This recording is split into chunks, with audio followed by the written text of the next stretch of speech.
Vous avez l'esprit d'aventure? Alors partons à la conquête du client.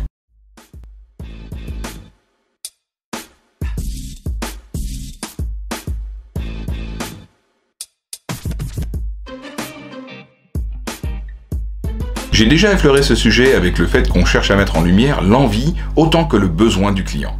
À ce titre, je rappelle que Balavoine avait raison.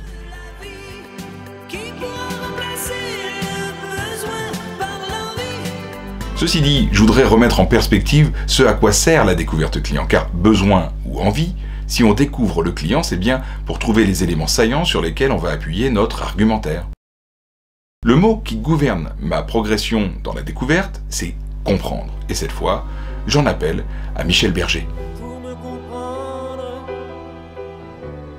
il faudrait savoir qui je suis.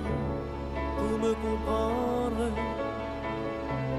il faudrait connaître ma vie. Comprendre son client ne se fait pas au talent, c'est une démarche méthodique. Découvrir, c'est avancer en territoire inconnu. Et pour trouver son chemin vers le trésor qu'est la signature du contrat, nous allons esquisser une carte.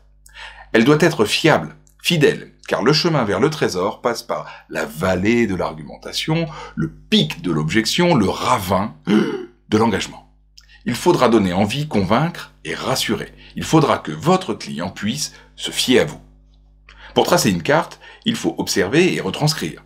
En langage commercial, on parle donc de l'écoute active, de la prise de notes et de la reformulation.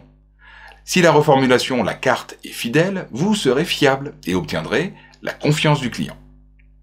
En résumé, découvrir son client, c'est comprendre le client dans son ensemble, être capable de restituer ce que nous avons compris pour préparer une argumentation ciblée, une réponse personnalisée aux objections et un discours rassurant qui mènera à l'engagement. Cela requiert l'empathie pour bien comprendre le fonctionnement du client, la précision du questionnement et de la prise de notes pour une info fiable, une reformulation personnalisée qui inspire confiance et ouvre la voie à la présentation de l'offre. Et c'est justement le sujet du mois prochain, valoriser son offre. Alors, à très vite!